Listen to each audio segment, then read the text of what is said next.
Unknown parts of metropolitan New York City. Which city sports? I am the hip and this is Lee. Yes. Hello. Good evening or good morning, good afternoon, whenever you might be tuning in. That is right. Hip and the lip coming at you. And yes, unknown parts of metropolitan New York City. Well, there's always an inherent clue whenever you say metropolitan New York City as to the unknown parts where the hip and I be. For me, I will give a clue that the Marvelous Miss Maisel is being filmed like literally a block from where I am right now. So W-gas for that. Everybody's pitching a chair to see it filmed, W-gas. But yes, what do you say, Mr. Hip? So much to cover, so much time, so little to do. To quote the late great Gene. Oh no, wait, scratch that, reverse that. So much to cover. Everything is in play. Every single damn sport from here to eternity can be discussed because something relevant is going on. What do you say, Mr. Hip? What are they filming? Oh, the Marvelous Miss Maisel. Does Jay watch that? Does the Mrs. Hip watch that? I believe it's not Netflix. I think it's Amazon.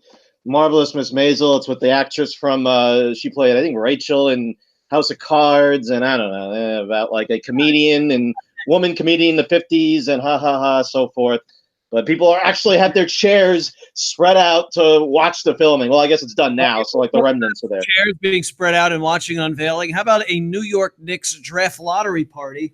The draft was last week. It was on Wednesday, I believe, last week or Thursday. Anyway, but I work next to MSG, and so I exited the office around 6:30, and next to, well, as part of MSG is this food hall called the Penzi. It's 2 Penn Plaza. I go there for lunch sometimes. It's good to just it's like permanent vendors at this food hall. Yeah, right. And, so it was a rainy night, crappy out, and I realized early in the day it said closed for a private event. And I just didn't really think much of it. It's not the first time they've shut down the Penzi for a private event. Sometimes they would have Ranger specific events. I don't know if I've ever seen a Knicks specific event because they've just sucked for so long. Come watch the Knicks try and actually win a game, everybody. So here, so they had tents set up, and then they had like TVs under the tents, and it was rainy out. New York Knicks draft lottery party outside MSG. This is at about 6:30, and the unveiling was scheduled to happen 2 hours later. And I'm just thinking to myself, this is what it's come to. I'm excited over a countdown of the picks when the odds are stacked against them to get number one, and anything short of one would be a huge disappointment just because people are idiots, and that's the expectation that they had. Exactly. 14%. 14%. But he's so disappointed. 60% that they could have been 4 or 5. They still lucked out. Be happy. I read that too the day after, and I'm like, geez, man, the odds were against them to get any 1 through 3, and they got 3, and it appears that there's a cliff after 3, so they should be quite happy actually. Oh, they should be ecstatic. I mean, we wanted Zion. Okay, fine. But I didn't know it. They actually had a draft lottery. That's how sad and pathetic it has gotten. Now, if you told me that there's like free food at BHB's, come on, I'll be like, screw it, why not? Let's go and get BHB's and food. I'll sit through a stupid lottery and all the nonsense. But you're watching Milwaukee and Toronto, and they're like big giant viewing parties for their good, successful teams that are playing still, and everybody outside, yelling and cheering for their team to play and win, while we're sitting there going, "Yay, maybe we'll get the ping pong ball bounce! Yay, look at us!" I mean, that's what it's come to. Yes. Oh God. I couldn't believe my eyes. Like I said, if you tell me free food and bitter hipster beers, come all, I would be front center, first one there. Let me in, give me my BHBs, and I'll cheer whatever the hell you want me to cheer. Adding salt to the poor wounds of the Knicks fans, how like Zion was reportedly disappointed that the Knicks didn't get the first overall pick. I guess he stormed out of there like, I don't want to be interviewed now. I'm out. Goodbye, everybody. That's right. See ya. Yes, all right. Well, actually, and before we, I have been a bit tuned into this stage of the NBA playoffs, kind of more just hoping for a Western Conference upset. I mean, I'm just tired of the same old Golden State. You say same old, I just mean as far as bottom line success. Yeah, I mean Durant's out, and so there's a different dynamic there. But they're just so damn good still, and you know, that we'll see when they finally get dethroned, and it doesn't look likely it's going to happen this year. So you're saying that Mike Francis's Twitter from December 28th, 2018, this is where the Golden State train ends, or this is when their run ends, whatever the hell he tweeted out. Yeah, maybe that doesn't really have good lasting power now, does it? I think he did delete it. I'm pretty sure he deleted that Twitter, but of course it was preserved for posterity, and we will be having a lot of fun with that one after Golden State wins what would be like their fourth championship in this current run that they're on. I mean, just insane. And yeah, like you said, no Durant, but I mean, it just shows you how good Curry is. I mean, Curry almost gets lost in the show. And again, Francisco always likes to downplay Curry. When his performance in Game 6 against the Rockets, which was brilliant, phenomenal, and he sends out a Twitter, oh, nice performance by Curry, scoring 30 in the second half, and yeah, whatever. But how about the role players like Looney and Livingston? Oh, the role players. Yeah, I guess we're going to gloss over, Curry's 20 points in the fourth quarter. That doesn't matter. But he's been absolutely brilliant. Draymond Green has, for the most part, behaved himself and also been brilliant. I mean, yeah, they're the best team by a mile. They'll polish off Portland. Maybe they'll give them a game just to make the NBA happy and bring it back for a Game 5, and then they'll beat them by like 98 points. And then I think if Milwaukee gets there, Portland was up by 18 in the to Game 2, though, yeah, they had a chance and they blew it. They completely fell apart. McCollum, has not been very good. I mean, with Lillard, I mean, you keep hearing about the double teams and just forcing him into bad shots, having to get rid of the ball, and he just hasn't figured out a way to beat their double team. And I mean, Lillard's a great player, he really is, but he has just not played well in the series. I mean, Portland, just in general, has just not gotten enough from their two big stars. And I mean, nobody thought Portland would have a chance to win the series, but you thought, well, maybe they can make it competitive. Yeah, not so much. Like I said, if it goes 5, they're lucky. Question is, does Milwaukee or Toronto pose a bigger threat to the Warriors? I think Milwaukee does, personally.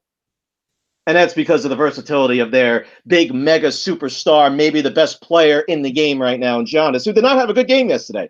Kawhi Leonard had a great game, fantastic game, took over in that second overtime. I mean, 2 overtimes in a NBA. I mean, I know there was a 4 overtime game, wasn't there, somewhere along the line in this playoffs, but I personally think Milwaukee. I don't know if you agree, disagree. Think Toronto might pose a bigger threat to the Warriors. You mean Milwaukee? No, what did I say? You said Toronto just at the end there. Well, I'm saying, yeah. Well, I think Milwaukee does. Oh, I'm sorry. Yes. Well. Yes, but I don't think it's by much, and I think they're no matter unless the Greek freak has he just goes on fire every game. I think short of that, they're just not going to be able to hang. Well, I think, and that's where I think Durant needs to play, because I think Thompson can play Leonard. I think he'd be fine playing Leonard. Giannis, though, they need Durant to play Giannis. That's where Durant will really have his value for the Warriors in the next round, because I don't know who. I mean, they can obviously put Green on him, and you could say, well, he's long enough to play Giannis, but I think he's going to have trouble with him. I think you need Durant to and look, you can run different things at Giannis. Obviously, it won't just be one guy, but I think that's where they're going to need back Durant to play Giannis on the defensive end if it is Golden State versus Milwaukee. But hey, look, that series 2-1. I still think Milwaukee's going to win, but hey, Toronto comes back and wins Game 4 and they tie it up. Hey, anybody's series, all right. All right. Let's move on. This was late last week. Mike Maccagnan, goodbye, just like that. Kind of bizarre turn of events, and I read the story and I'm like, oh my god, I think it was last episode where I talked about, as far as the Jets and the draft, is that at least they're not getting the negative media attention for a change, and it was refreshing. Well, goodbye. Just like whoops. Take long. Gosh, just bizarre turn of events. Why you're firing a guy now after the draft? I mean, there's obviously more to this than we know, I think, and apparently Gase denied having involvement that led to the firing. It's hard to believe, but like, then what could it have been that would have led, like, they had their free agency off season, they've had the draft season, like they haven't evaluated the players that they just added to the team, and they just fire them now. Like, it doesn't make sense. I don't know if you ever Like you said, I think you cursed them, Mr. Hep. I think you cursed the Jets when you said, "Hey, they're actually finally look at the Giants. The Giants now are the team that is under that media shitstorm. I mean, they're the ones that are getting it from all angles. They're the ones that are the laughing stock right now. They're the ones that are getting, completely just destroyed in the media for the way that they've conducted. I mean, really going back years now. I mean, the Giants have just been an embarrassment of a franchise. And the Jets lying low, looking like they're going in the right direction. They got their quarterback. They're building a base. McCagnon goes out and spends $100 million of free agency. Not a great free agency class, but, they got a couple good players. Bell, we'll see. Mosley. So, picking, it seemed like the right guy, the Alabama defensive lineman that could, again, be a potential Aaron Donald. And if all goes well with his draft picks, then it looks like they got a really solid core with the quarterback, and you have a new coach in place. And, hey, let's get going. We're excited, Jet fans. Oh yeah, let's. I can't wait till August. I can't believe I'm saying that. I'm looking forward to training camp. Oh, hold the phone, folks. I think that's when Christopher Johnson said, people think that we're finally stable. People think that we finally have a good plan and that we're moving in the right direction. Hold my bitter hipster beer. Hold my double IPA. Mike McCagnon, you're fired. And just like that, not to the shock of Michael Lombardi of the Athletic, who said right after the draft, not all is well in Jets land, people. Everybody thinks, oh, look at the Giants. The Jets are just flying under the radar. They're going about their business. There was internal strife that he reported between the coach, general manager. Apparently, Gase, this was reported by Manish. Apparently, Gase was not included in pre-draft meetings and then threw a tantrum and rearranged furniture or something. I have no idea, nonsense, the details of the story. But so this was reported. They were rumbling and then more rumblings. And then Gase with his, pisses me off. Oh, that's such crap. Pisses me off. Yeah, well, turned out to be completely true in that you were full of crap. And now, after running his power play, which he denies, but then the Jets deny that this has anything to do with Gase. We know that's a bunch of nonsense, too, if you believe that. I do have a Brooklyn Bridge, Hipsterville Bridge to sell you.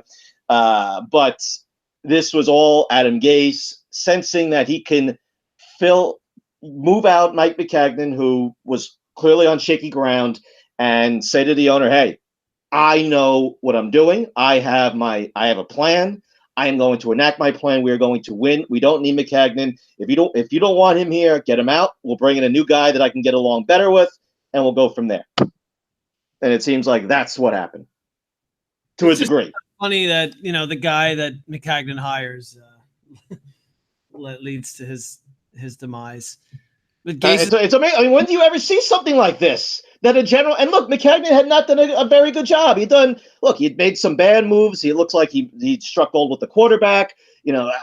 We'll see how this draft goes, his free agency class. So the jury was out on him. I mean, they decided to keep him after getting rid of Todd Bowles, who, they came in at the same time. They kept the general manager, got rid of the coach. Okay, that's fine.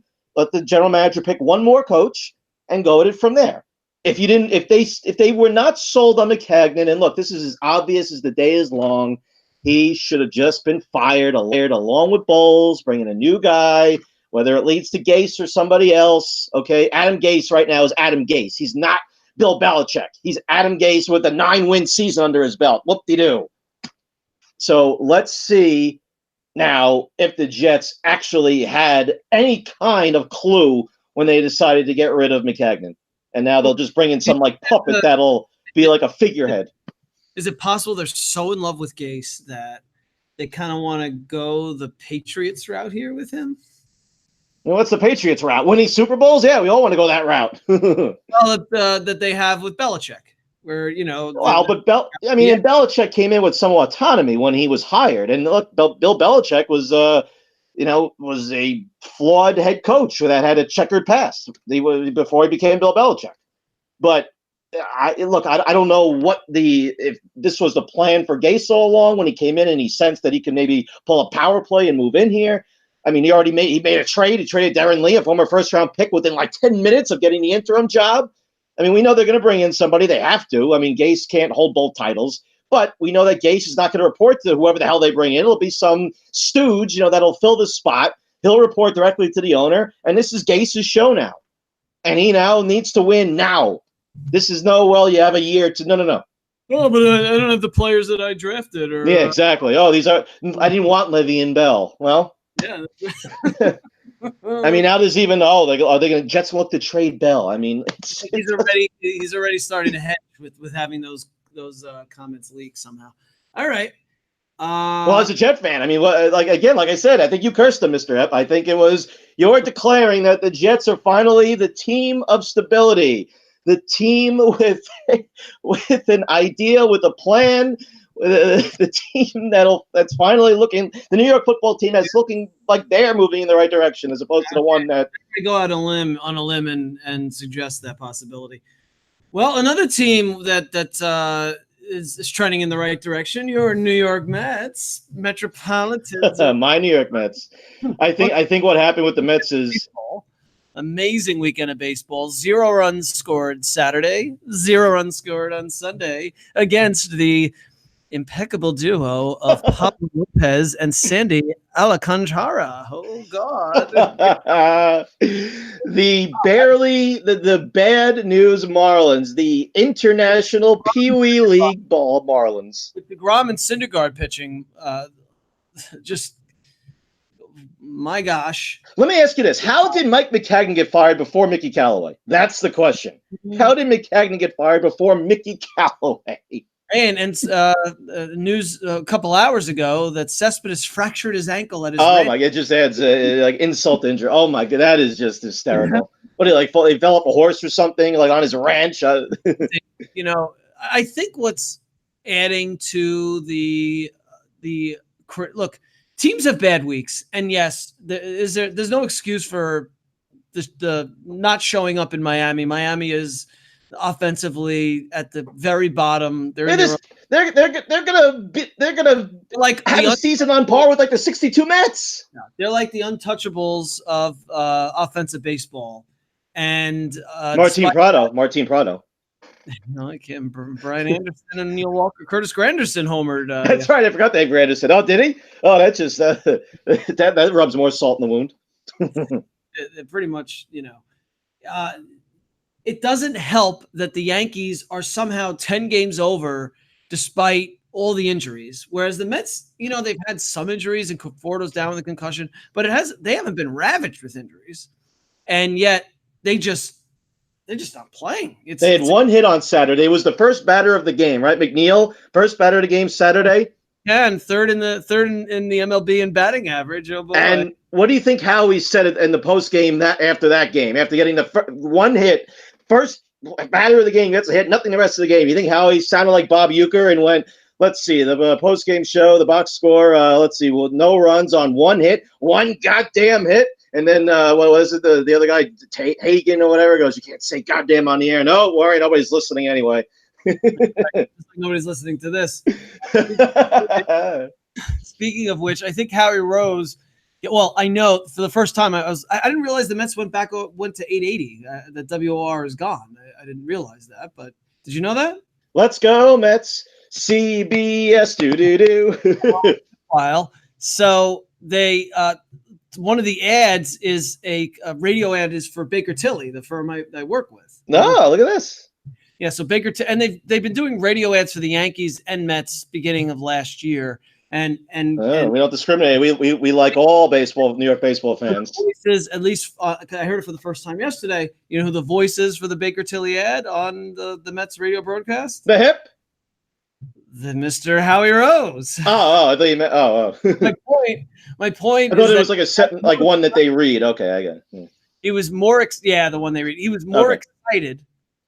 It's a recorded. It's still a recorded ad because right. But he does. Right, he does. Yeah. Okay.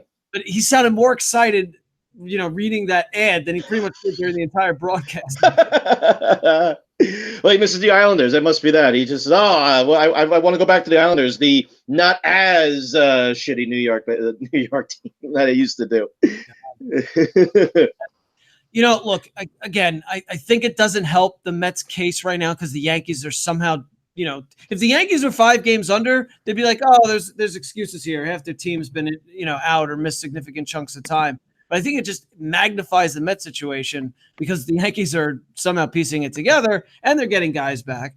Whereas, the Mets, they pretty much have a healthy roster. Conforto, middle of the order power hitter. I get it. He's not there, but there's Matz is bad. He missed a turn, but their big 3 starters haven't missed a start, and yet here they are. Jeez. I mean, well, here's and it's obviously easy just to fire the man. And Callaway's a terrible manager. I mean, we know he's a bad manager. I'm actually shocked that he wasn't just dumped after last season. I mean, it's clear that he's basically a stooge in the dugout too, especially since all these teams now, they want to bring in guys that can communicate, guys that are just going to relay things from the front office. The front office is going to have their up to the second live analytics that are going to say, okay, let's see. Our algorithm says, okay, pinch hit, sit down, Pete Alonso, and pinch hit, Julio Franco or something. Well, wait, what are you talking about? That's ridiculous. Doesn't matter. Analytics, that's what it says. That's what you're going to do. I mean, that's what managers now are. It's to communicate and to, pet their players and tell them that they love them and that, you're doing such a fine job. I'm just going to communicate things to you. And then hopefully you go out and do the baseball stuff that the front office is telling me to make you do. I mean, that's what managers are now. It's no longer the general manager picks the players. The manager manages them and makes all the decisions and decides who's starting. It's now a group effort. That's what we know about baseball now, on top of more strikeouts than hits and so forth. So I will say that I don't think it's necessarily the right move just to dump Callaway and not make any other moves. Robinson Cano not hustling. We've known that for 15 years now. And Yankee fans, we go back to the 2005 when he first came up and didn't hustle. And Joe Torre never did a thing. And Joe Girardi never did a thing. So we can criticize Callaway for the way he handled Cano for deciding that he wasn't going to run at all the first base twice, get picked on a double play, and then hitting the ball, and not knowing that a ball can go foul and then fair. I mean, geez, man, you're a 15-year vet. You don't know that a ball can roll fair? What an idiot! And then, and that's his excuse after the game. And Callaway, I'll have a little chat with him. We'll have a little talk. I'm going to hug him and tell him that he's doing a great job and just, try to hustle from now on. The next few weeks bring. They're better than this. We know that. And the National League East is terrible. The Phillies are not good. Yeah, the Phillies. I mean, it's a. And the Nationals are going to sell their players off. It's just a poorly timed downswing right now. They will rebound, but to what extent? I don't know. They got to start obviously showing signs of life. It's not looking good, but they'll rebound a bit. I think he's showing signs of turning around. I think he'll be fine. DeGrom is a bit worrisome because I don't know if anybody expected him to continue performing exactly as amazingly as he did last year. But clearly he's not the same guy right now. And there was that little bulky elbow weird no MRI situation that, I don't know, he didn't miss a start, but what is he right? Well, Matz is always a pitch away from going down. He missed a start just now and, labored through his 3 2/3, 80-something pitches against the Marlins yesterday.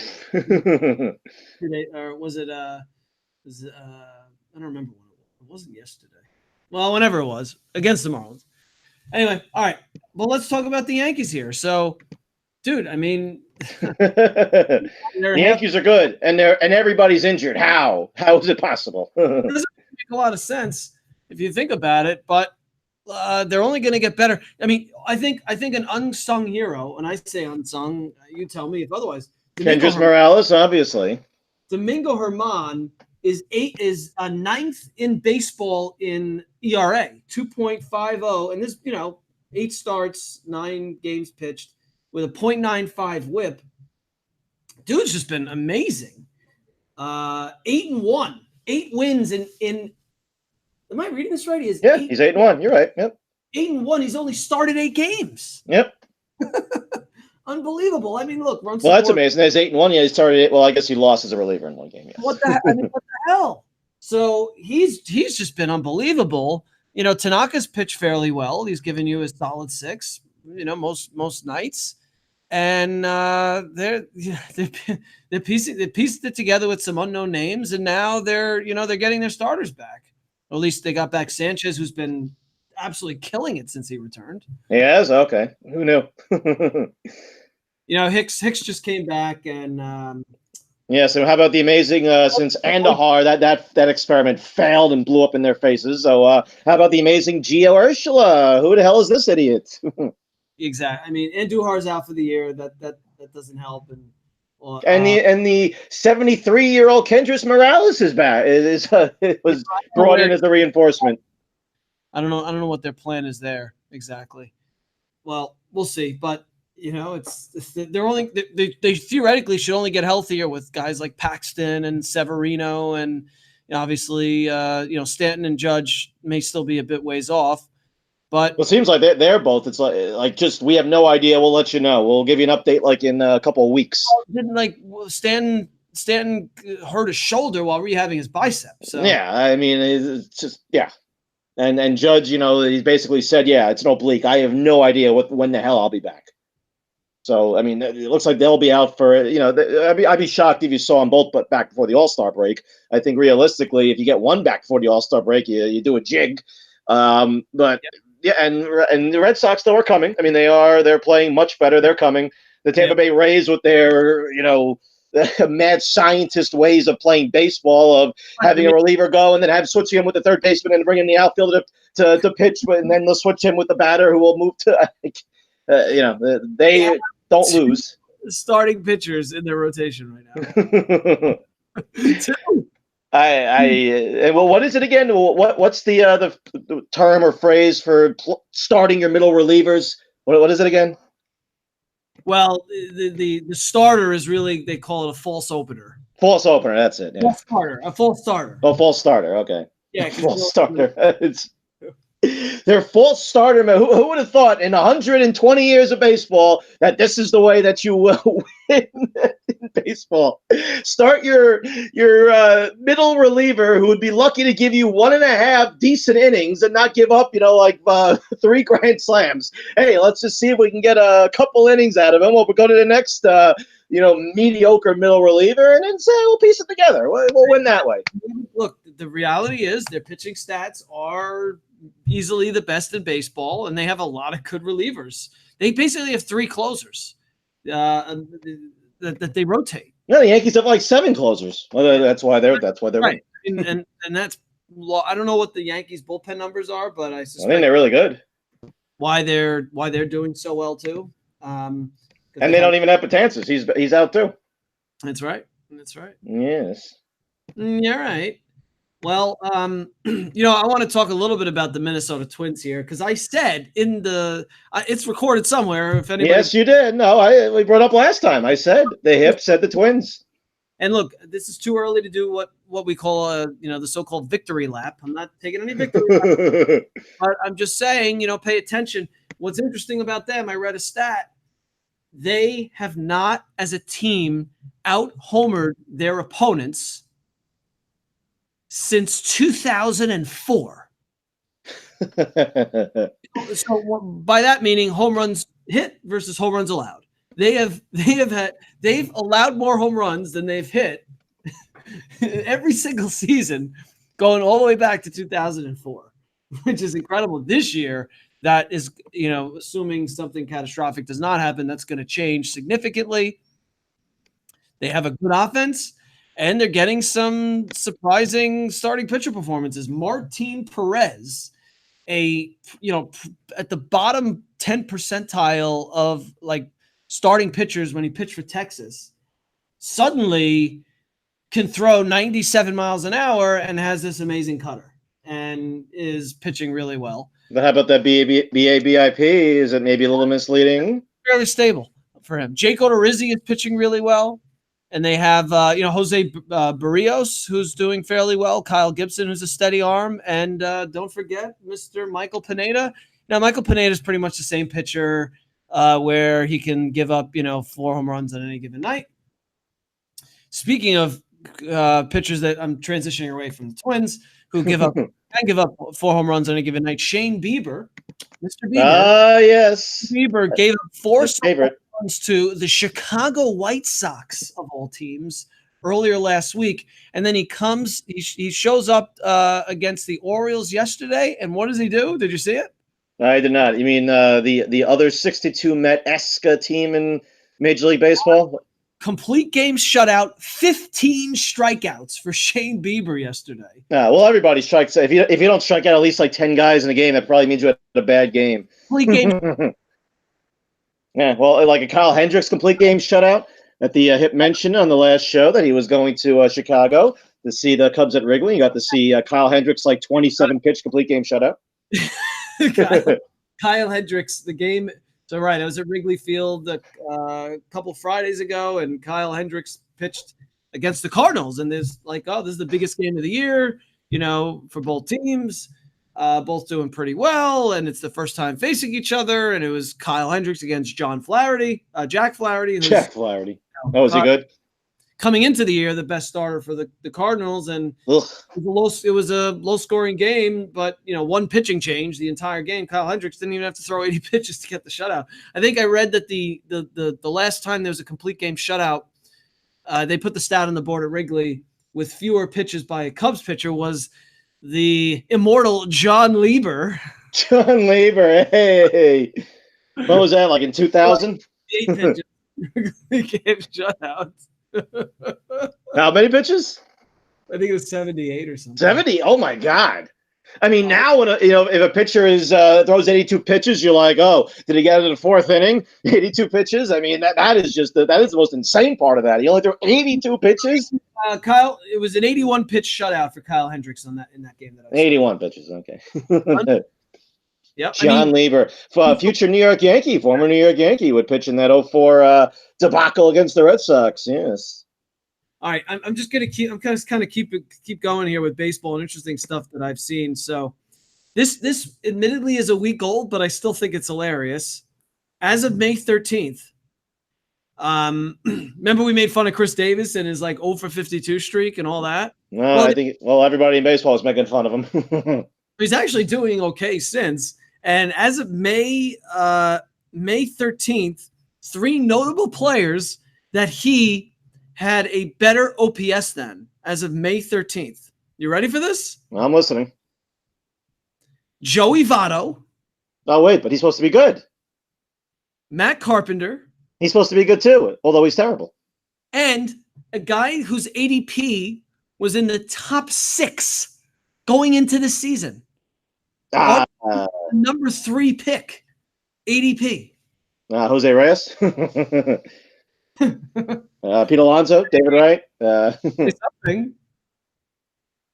Paul Goldschmidt. The lip is the lip makes up for his lack of baseball. I have to step in, and he just blows us away with his hockey, and that's okay. We'll Ramirez. Oh, he's supposed to be good. A 30-30 season last year, and as of May 13th, had a lower OPS than Chris Davis, who had a 0 for 52. I mean, wow. These are some early season slumps. I don't know. Yeah, Chris Davis will revert back to his hey, look, if Chris Davis can finish the year batting 180, that's pretty damn good. I mean, I think we all give a kudos to Chris Davis if he finishes the year at 180. Maybe if he cracks like 15 home runs and like 50 RBIs. Hey, how about that year for Chris Davis making $28 million a year? All right. Yeah, all right. Yes, indeed. So the Orioles now, they sit at 15-31. Not that terrible. We thought, I'm shocked they had 15 wins. I thought, they would take them to like 4th of July to have 15 wins. So, hey, how about that? And the Marlins now up to 13 after sweeping the Mets. 13-31. All right, Derek Jeter's Marlins. 13-31. They're averaging what, like 87 people per game attendance? Okay. Well, somebody you should watch who's on a complete breakout on the Marlins is Caleb Smith, starting pitcher, 8 starts, 2.25 ERA, 0.92 WHIP. 64 strikeouts in 48 innings, complete. He has fastball, slider, curveball, and a changeup, and he's just been absolutely dominant. But nobody's watching. So poor Caleb. Nobody's watching the Marlins. Oh, come on. Well, I mean, what else would they be watching down there in Miami? I mean, Yeah. there's nothing else to watch down there. Every other team there stinks as much as the teams here. Actually, how about this though? Interesting in Major League Baseball. So attendance keeps dropping. They are now down. I think like it's like 3 years in a row. They are down 4% from 2017. Yada yada. But their revenue keeps going up. How about that? Major League Baseball revenue continues to rise as their attendance continues to drop. The Marlins actually, so the actual number is 9,545 is what they're averaging, and I'm sure that's tickets sold. You could probably cut that number in half for the amount of people that are actually in the ballpark. All I right. mean, you've had bad weather, you've had other things, but honestly, but baseball, and you talk about like my lack of baseball knowledge, and it's in part because I am not watching that much. Why? Because it's boring. It's boring right now. It's not compelling for me. It's strikeouts and right now strikeouts are beating hits. Well, what's the number there? Strikeouts are beating hits right now total, and this was like a couple days ago. 11,382 to 10,708. That's where the strikeout and home and hit race is at right now. I mean, it's not even really walks. It's just home run to strikeout. And maybe every now and again you get a ground out and you go, oh, we got some action. All right, grab ball to second, throw him out. Hey, okay. I mean, Robinson cannot not run to first base on that little dribble. That was an exciting play. The ball wasn't in play. Oh my God, the ball's in play. They're throwing it. He didn't run, so it wasn't that exciting. Like one of those rule changes where you limit the number of pitchers that you can't change a pitcher mid inning, like things like that would actually make it more interesting than I think it currently is. Maybe it will. I initially when I heard that stupid proposal of the three batters and no mid, I don't know. I mean, it's just right now it's just gone stale. I mean, analytics have completely. I mean, we talk about Billy Bean, back in the day in Moneyball and Scott Hatterberg and his OBP, and that's the reason why the A's won 100 games. And nothing to do with the fact that they had like three aces and Miguel Tejada was pumping the steroids and hitting 48 home runs. I mean, with Scott Hatterberg, whoa. But it's just gotten so out of control to the point where it's don't even bother doing anything other than going up in the batter's box, hacking away, and make sure the manager changes the pitcher 17 times a game. Even if the pitcher's pitching well, get him out. The analytics say take him out. Let's make a 2-1 game into like a 3-hour and 40-minute marathon. I mean, that's what the games have become. It's interesting to an extent, but the analytics then in your characterization, which I can't say I disagree with. I don't know if I fully agree with it, but from the pitching side, fine. But is there no analytics on the hitting side? If your view of it is just go up and hack away, you see just so you think it's kind of like, it's just all the analytics is on the pitching side. Well, no, I mean, and I think it's also fundamentals have just completely fallen through the cracks. I don't want to come across like one of these stupid baseball purists. Oh, the game is gone. I don't recognize it anymore. I don't want the DH. I don't like the DH anymore. Have the pitcher bat. Have every game start at 2:00 in the afternoon. I'm not one of those guys. I'm not Evan Roberts, but I will say that I think that the pendulum has shifted so far that it has sapped some of what made baseball compelling. It has sapped some of it out of. And look, baseball has always been, a marathon drag, through the season, and you get to the dog days of July and August, and it's like, all right, get me to September already. And that was always the case, always. And I used to watch not every Yankee game, but if it was on, I was home, I would throw it on.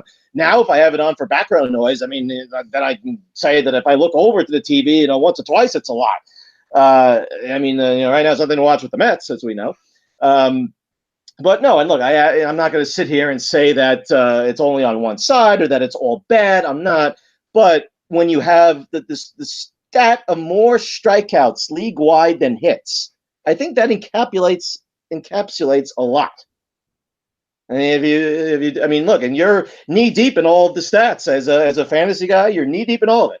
The Caleb Smiths and the Shane Biebers and all the numbers now that go into evaluating each player. And look, you're starting to see. I mean, the movement towards young players, which is fine. And I like the fact that we're starting to see them give younger players an opportunity earlier. And like we've always seen young players come up, but we're seeing it we're seeing it more. We're seeing teams kind of shift away from just paying the overpriced veteran. I mean, Bryce Harper, that disaster, that contract looks like a disaster right now. And it's not like he was 30 years old. I mean, he was 26. So I mean, it's a young man's game right now, and I'll say that's a good thing. Manny Machado's not doing much. Oh, he's awful. He too. And he's not that old either. What is he, 20, a year older? 26, 27? I mean, he's been terrible. I mean, it's, yeah. And right now, that's what the game is. And that's why attendance is dropping. That's why TV ratings are down. That's why, I mean, the ratings were for last year for the Red Sox and Dodgers were terrible. Red Sox, Dodgers, Boston, LA, terrible. And it was an awful World Series. I mean, that was one of the worst World Series I ever saw. It was brutal to watch. And the Red Sox winning and being involved doesn't help matters because you have to deal with the Boston sports fans who will get to Boston sports as the Bruins have made it to the finals. Oh, another Boston team. I think it's an appropriate transition. Well, I didn't want to. I mean, I know I kind of cut you off there. You were getting into some of the. We got to keep moving. No, let's keep moving. Well, do you want to talk about Daniel Vogelbach? How about Daniel Vogelbach?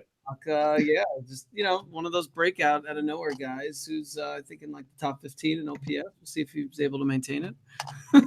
Daniel Vogelbach. Look, I mean, all right. Well, how about this?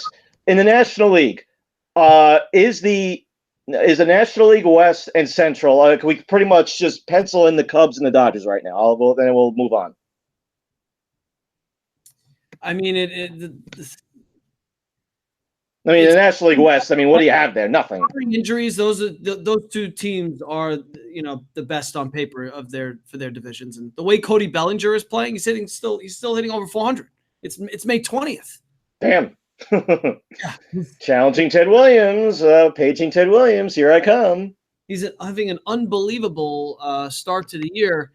The Cubs are. I mean, they have a stacked rotation and a stacked young lineup. There's no the Cubs are shaky in the bullpen, and I don't know if they're going to get any better. So that's maybe their Achilles heel, but they should be in the they should win the division at this point, given the way that they're going. All right, we know the Astros have their division wrapped up. They've had that division wrapped up since opening day. I mean, maybe the Indians will come back, make a run here, and make it interesting with the Twins. The American League East is probably looking like the most compelling division right now. If the Red Sox, they keep coming and the Rays don't fall apart, then you got that 3-team race. So you got interesting there. All right, so there's your baseball intrigue and my little 2 cents on the current state of affairs. So to hockey here, our last show, the Islanders were down 2-0, and you demanded a lineup change. Nothing. Got it. Nope. And just slowly drifted away there without a victory in round 2, and then of course Carolina themselves can't pick up a victory in the. Isn't that amazing? Islanders sweep the Penguins. Then the Islanders get swept by the Hurricanes, and then the Hurricanes proceed to get swept by the Bruins. How about that? So I guess the Bruins now, why even bother showing up for the finals? I guess the Western Conference, whoever comes out of the Western Conference, crown them champions, give them the Stanley Cup. There you go. This current pattern holds.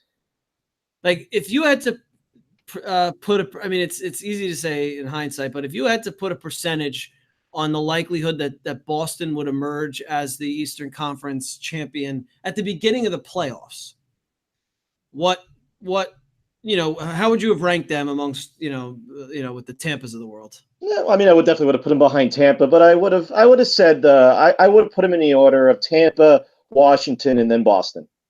I would have put them third coming into the playoffs.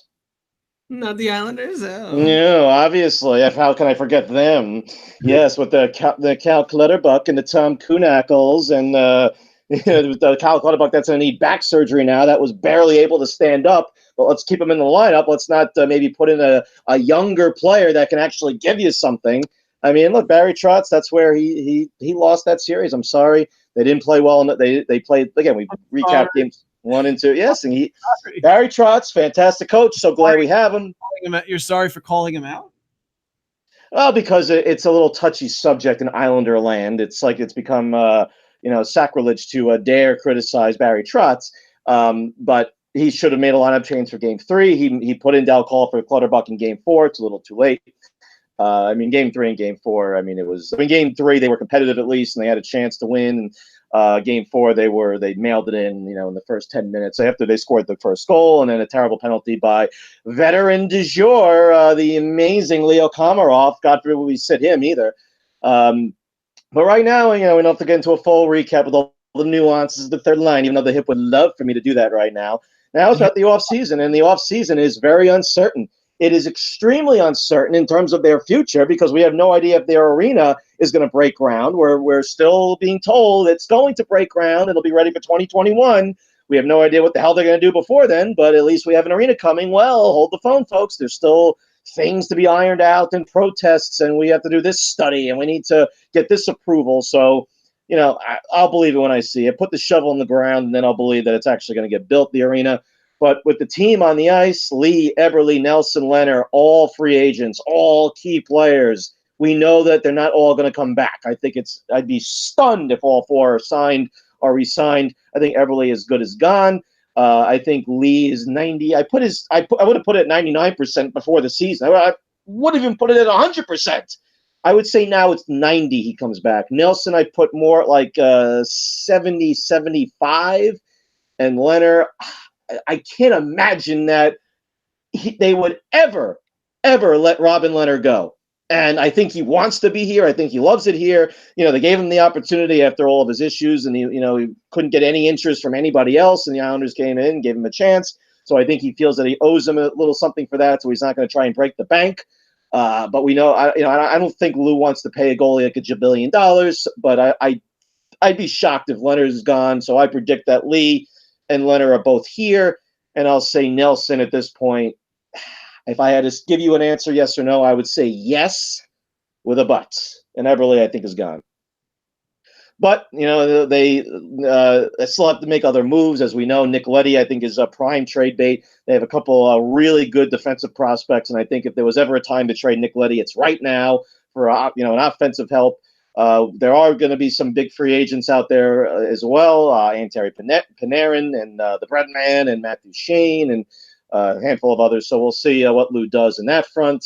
And look, I mean, we have no idea what kind of team we're going to see next year. We just don't want another John Tavares situation where nobody is signed and then they could all theoretically walk out the door if by July 1st they're all unsigned. So Lou has to get to work. It's now May 20th. It's now a little over a month away. Let's get to work, Lou. Yeah, right. They're we were kind of joking about it the other night. Mr. John Davison back with the yes. Oh, baby. Which I'm sure the hip would recognize from back in the mid 90s, the early, going back to the 80s actually with JD. Oh, baby, JD is back in Rangers blue. How excited are you, Mr. Hip? Excited because I can look out the window and see him walking into. There you go. And you can yell out the window, "Oh, baby!" Yeah, he's made the rounds from St. Louis to Columbus. I mean, it was a foregone conclusion that he was coming back, especially after Glenn stepped down, and so he's going to be the president, whatever, going to oversee every the operations, all that. So good for JD, good for the Rangers, fine. And right now, the Ranger fans are giddy over winning, or not winning, but coming in number 2 in the lottery after the Devils win the lottery. I'm sure the NHL, again, did we joke about this, how the NHL was like, damn, we messed it up. We wanted the Rangers to get the number 1, not the Devils. Damn, how did we mess that up? It's like the NBA was going to rig it for the Knicks. But reckon. What's that? No draft parties for them? I didn't hear about it either. Yeah, well, did you look out the window? What'd you see? We probably weren't aware of the draft lottery that night. Obviously, on pins and needles with that draft lottery, wasn't Mr. Hip? God. Yeah, right. Yeah, right. So Jack Hughes or something Kako, whatever his name is, one of whoever they get is going to be apparently from everything you hear and read, they're both going to be superstar players. So we'll see who the Rangers get. Whoever the Devils take, that will fall to the Rangers, and yeah, good for them. Who cares? All right. How about the NHL playoffs that we talked about? Boston again, 12 championships since the turn of the century, and here they are again in the finals. At least the Celtics lost, and they're a mess. So the Bruins making short order of the Carolina Hurricanes. I was wrong about that series. I thought the Hurricanes, I actually thought they would win. I thought it would go 7, maybe like, a double overtime game 7 or something, but Bruins do it again, back in the finals for the third time now this decade. They already have a cup. And so there's, of course, we know that those championships have mostly been populated by the Patriots and then the Red Sox, and one each for the Celtics and Bruins. But so exciting, the Bruins Blues or Bruins Sharks potential Stanley Cup final. Which one's going to get your adrenaline pumping there, Mr. Hip? I think I'm falling asleep on the air. Oops, who did that? Yes, that's my moment of zenith, Mr. Hip falling asleep on the air, just like another gentleman that is very much always a very prominent topic on the show. I will just say one thing before we move on. Blues Sharks, Jaden Schwartz now after his hat trick, and they're on the cusp of now getting back to the finals. So the Blues, how about this? The Blues made the finals in their first 3 years of existence. We talked about Vegas last year. Holy crap, making the finals. How about that in their inaugural season? The Blues made the finals their first 3 years in existence. Lost all three. The Bobby Orr flying through the air game, that was actually against, of course, the Boston Bruins. Maybe a rematch. Oh, my God, a rematch from a championship that took place, 40 years ago. 50 years ago. Oh, my God. But Jaden Schwartz has 12 goals in 18 games, and he had 11 all season in 69 games. So the Blues on the cusp of getting back to the finals for the first time since 1970. And but if it's the Sharks, then okay, fine, we'll talk about it then. Who cares? Yep, next. Yes, all right. And obviously the Hip watched every second of that PGA that took place just down the road here in good old Bethpage. Did you not? Couldn't keep it off the television. Oh God! Look, a guy up by that many strokes going into the final round. What do they call it? Wire to wire victory. Oh, yes. And Tiger couldn't keep the magic going again, and the ratings I'm sure suffered as a result. Yeah, well, they made sure that, I guess it was a good thing that Tiger missed the cut, since I guess they forgot that Brooks Koepka was like putting out like record-setting like numbers in his like first 2 days. Shot like a 63 and a 65 the first 2 days, and who cares? Brooks Koepka, who's that? He's only won 4 of the last 8 majors. How about that Tiger Woods? Oh, he's going for double bogey. Let's cut the Tiger Woods, everybody. So.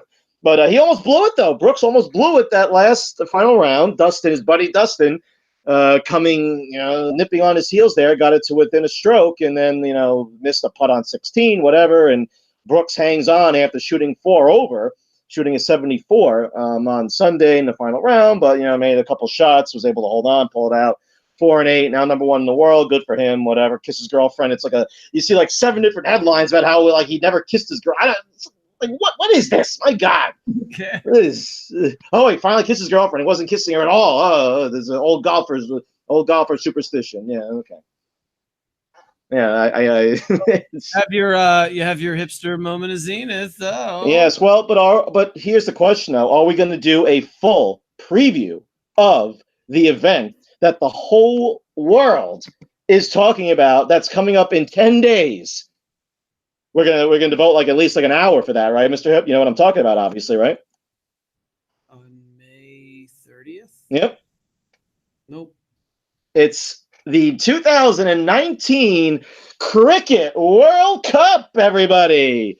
Get excited. First round matchup, West Indies versus Bangladesh. Who's going to win? Let's break it down. I think that Bangladesh here, now, I think that they really have something to prove. I think Pakistan's loaded. They just have so much talent.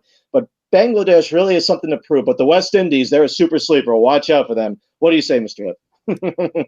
Super sleeper, as I yawn. Hey, the whole world, except, we have no idea what the hell cricket is in the States, but the rest of the world is going to be very excited that all the eyes of the planet, except for the United States, will be focused on England and Wales for the 2019 Cricket World Cup. All right, so that'll take us to the second to last segment, of course, as always, of the week, and that is the hipster moment of zenith. Now, I'm only going to say one thing, and then I want you to take it away.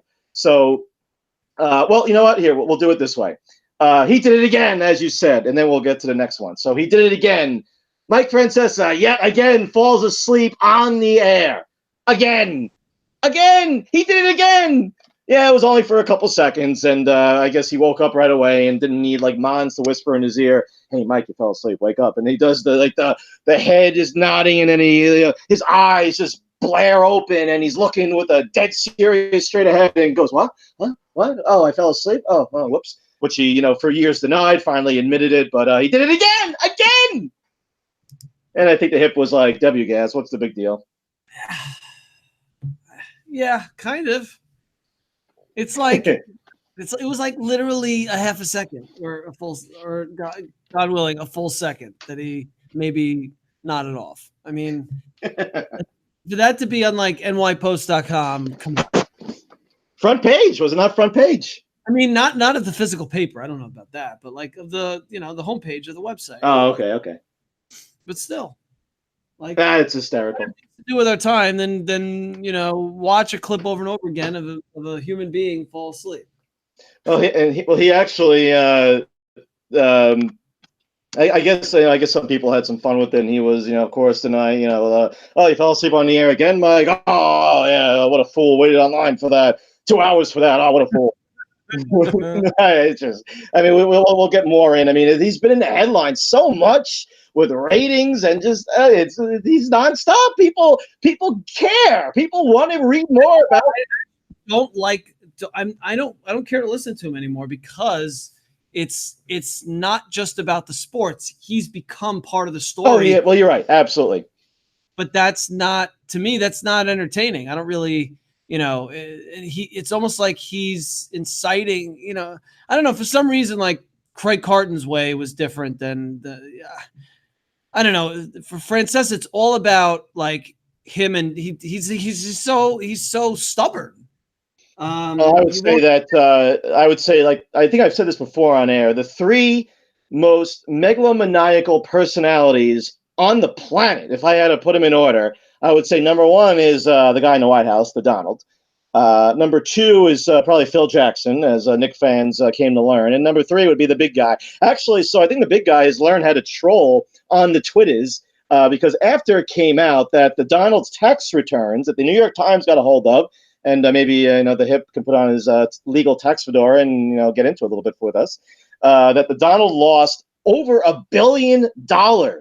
He claimed at least over $1 billion in losses on his taxes for a period of 10 years. That is, I can't, and he paid taxes 2 of those years, I guess. So that's how you become a billionaire. You claim losses, you still call yourself a billionaire, and then you don't pay taxes except for a couple of years here and there. Legal tax fedora, Mr. Hip. I can't make sense of that. I didn't see any returns, but I think the suspicion is it's from depreciation. It's when you buy a building, where you construct a building, and then you expense the cost of the building over 39 years.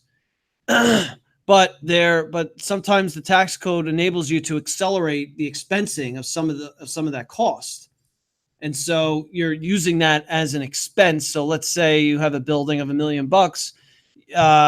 You can theoretically, depending on the timing, because the rules change over the years, but you could potentially write off that full $1 million in year one, even though you're not going to generate $1 million of revenue from the bill. Like, so you have these losses, which theoretically should even out and recoup over time, but it does set up for big losses potentially, which you have, you could have income, and the idea would be to have income to offset it, but it doesn't always work that way. Exhilarating stuff. All right. Very.